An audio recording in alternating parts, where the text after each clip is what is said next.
Bene, torniamo in diretta gli ultimi 5 minuti di trasmissione perché poi abbiamo problemi col satellite e quindi va via ogni connessione. Colleghiamoci con Corigliano Rossano, c'è Gianluca Pasqua, andiamo proprio a chiudere. Cortesemente, se siamo celeri, forse riusciamo ad utilizzare gli ultimi 5-6 minuti di satellite che sono a nostra disposizione per i collegamenti. Ci siamo? Francesco, che hai? Altri dati tu? No. Sì, stavo guardando un attimo se sul sito del Viminale compariva qualcosa di nuovo. Vedo Gioia Tauro, ancora spoglio in corso per quanto ne sappiamo. Soltanto 4 sezioni su 20 sono quelle No, che non è sono... possibile, non è Eppure possibile. così, e danno Aldo Alessio al 44,7, 2 liste civiche su sostegno, Natale Cangemi al 26,26 e il candidato dell'UDC e della Lega, che è Raffaele D'Agostino, al momento è terzo con il 22%, quindi questo a Gioia Tauro, tanto per darvi qualche sito ufficiale, come vedete, preso proprio dal sito governativo sul quale dovrebbero esserci tutti i dati, però poi non ci riusciamo a farveli vedere perché viene aggiornato con una certa lentezza tutto sommato. Abbiamo delle immagini sul monitor ma non so a cosa si riferiscono in questo momento. Da dove arrivano queste immagini? Da dove arrivano queste immagini non riusciamo a saperlo, poi...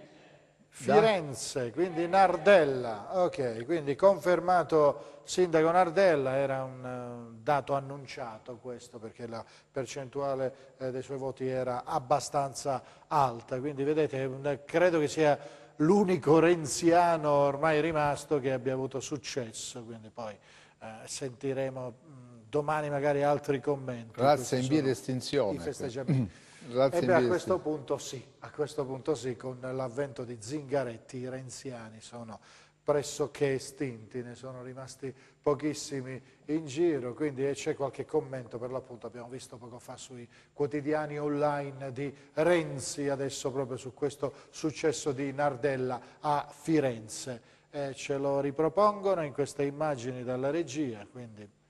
Non abbiamo l'audio, ma insomma si vede No, va che è un momento bene. festoso. Ci siamo col collegamento? Possiamo averlo questo collegamento da Corigliano Rossano, altrimenti poi non abbiamo il tempo di ascoltare neanche una battuta perché, sapete, il satellite, e parlo naturalmente per i nostri tecnici, il satellite non ci dà più la possibilità di avere nulla, quindi non possiamo far ascoltare ai nostri telespettatori le battute raccolte dal nostro Gianluca Pasqua, lì c'è anche Giuseppe Greco, quindi per avere l'ultimo, per andare a chiudere in maniera completa questa lunga maratona. Che cos'hai, Francesco? Belvedere Marittimo, me lo chiedevi poco fa, no? Cascini ha vinto. Esattamente, Cascini, e anche qui si registra una debacle del Movimento 5 Stelle che ha preso il 5,23%, quindi soltanto 298 voti a Belvedere Marittimo. Sì, le amministrative sono così, danno sempre questa, come dire, questa, no? Questa forbice che c'è, un dato alle europee e poi diverso per quanto riguarda le amministrative. Allora, al nostro studio di Corigliano, Gianluca, vai. Buonasera da Corigliano, direttore, siamo in studio con Fabio Pugliese, Pasta Vittia sulla 106, giornalista in Montesanto. Abbiamo pochissimi minuti, ho sentito, quindi Fabio, questa campagna è stata animata anche dalla questione 106. Gianluca, mi sa però che noi stiamo ascoltando dal microfono d'ambiente, non il microfono direzionale. Potete controllare per favore?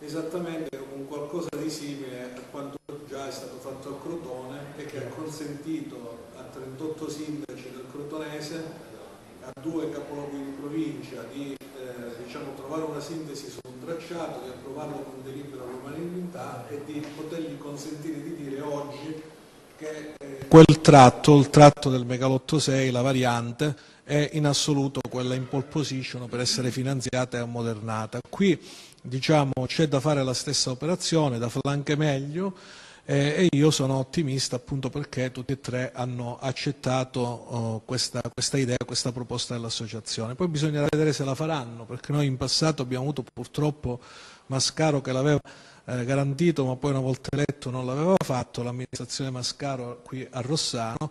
Io sono molto fiducioso invece che questa volta questa possa accadere. A Leni Montesano invece chiediamo l'aspetto politico della vicenda, quello che è successo, se sorprende il dato che riguarda in particolare Stasi e funziona solo il microfono. Sì. i voti presi. Gianluca, scusami Gianluca, puoi utilizzare solo il microfono col quale ha parlato il tuo ospite prima della 106, perché è l'unico che arriva preciso. Perfetto, Ecco, allora, la domanda la ripeto brevemente, un'analisi politica di quello che è successo in questi giorni. Sicuramente sorprendente, il dato ha sorpreso tutti, innanzitutto secondo me i competitor di Flavio Stasi. Quella che è venuta fuori, tra le tante cose che possono essere rilevate, anzitutto vi è probabilmente vi è stata in questo caso un'assenza, una mancanza di chiave di lettura da parte del centro politico rispetto agli umori dell'elettorato, altrimenti la sorpresa non sarebbe in essere. Probabilmente Stasi ha raccolto tantissimo voto di opinione, tantissimo voto giovane, e quindi la cosa andrà sicuramente letta ancora meglio, però il dato è sorprendente e capovolge molti dei pronostici fatti fino a poche ore prima della chiusura dei seggi, quindi andrà valutato in questo modo. Io ci vedo molto voto di opinione, molto voto giovane, e lo vedo in tendenza, diciamo, rispetto un po' alla rottura di schemi e voti tradizionali che abbiamo visto fino ad oggi, anche coerentemente con il voto europeo. Quindi è sorprendente, andrà analizzato. Adesso bisogna vedere chi correrà al ballottaggio con Flavio Stasi, e lì sarà ancora più, probabilmente sarà ancora più sorprendente capire il risultato del ballottaggio. Non penso, stando così le cose, che vi possono essere letture diverse di questo voto. Bene, Direttore, domande da studio a uno dei nostri ospiti oppure andiamo a chiudere e salutare? Gianluca, chiudi, saluta i tuoi colleghi, che ti hanno aiutato in questa lunga non stop, perché tra un po' il satellite ce lo cacciano, quindi non possiamo più né vederti né sentirti. Di tempo con satellite, quindi salutiamo tutti, ringraziamo i nostri collaboratori, preziosissimo Giuseppe Greco, poi Serafino Stasi, Saverio, poi Giovanni Rodì naturalmente, l'altro nostro collaboratore che ci ha seguito fin qui, ci ha permesso i collegamenti con lo zainetto, grazie ai nostri ultimi ospiti Fabio Pugliese e Leni Montesanto. Stava per passare da qui anche Stasi, che abbiamo sentito abbondantemente nel corso della giornata, per un ultimo commento, ma siamo costretti dunque a salutare. Ci vediamo naturalmente domani sulla nostra rete per commentare quanto è successo e dare naturalmente i risultati definitivi di questa lunga giornata elettorale a Cogliano Rossano, storica giornata elettorale.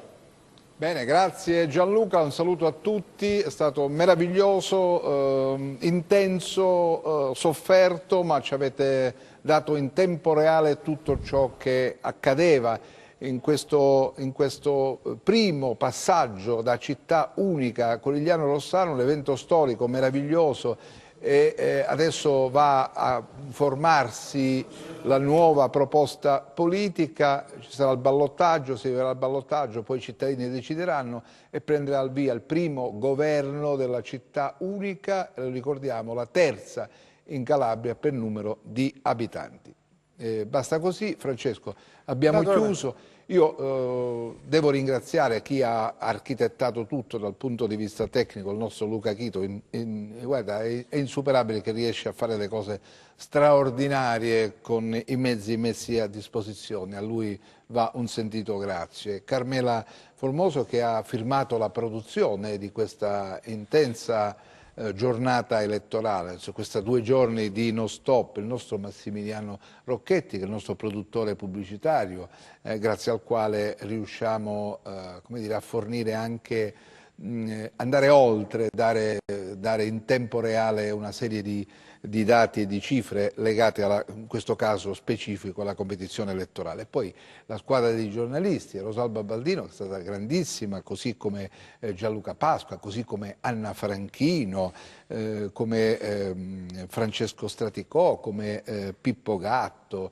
come Attilio Malena, che si è curato la parte dei social, come Franca Chiarelli, e poi Isabella Roccamo, che ha lavorato in studio, ha redatto i telegiornali, ha lavorato sulle notizie. La parte tecnica, questi bravissimi tecnici nostri, questi che si sono, come dire, dannati l'anima per offrire a voi le immagini in prima battuta. Penso a Mario Scarpelli, a Enzo Leonetti, a Michele Cava, a Francesco Camposani, a Massimo Fino, a Giuseppe Costanzo, a Francesco Iacovo. Non so se dimentico qualcuno, non lo so, però dico che sono stati tutti straordinari, meravigliosi, una bellissima realtà, una grande squadra che ha come unico obiettivo quello di essere al servizio dei cittadini calabresi, sperando di aver adempiuto a questo compito, come dicono quelli che parlano bene, Francesco.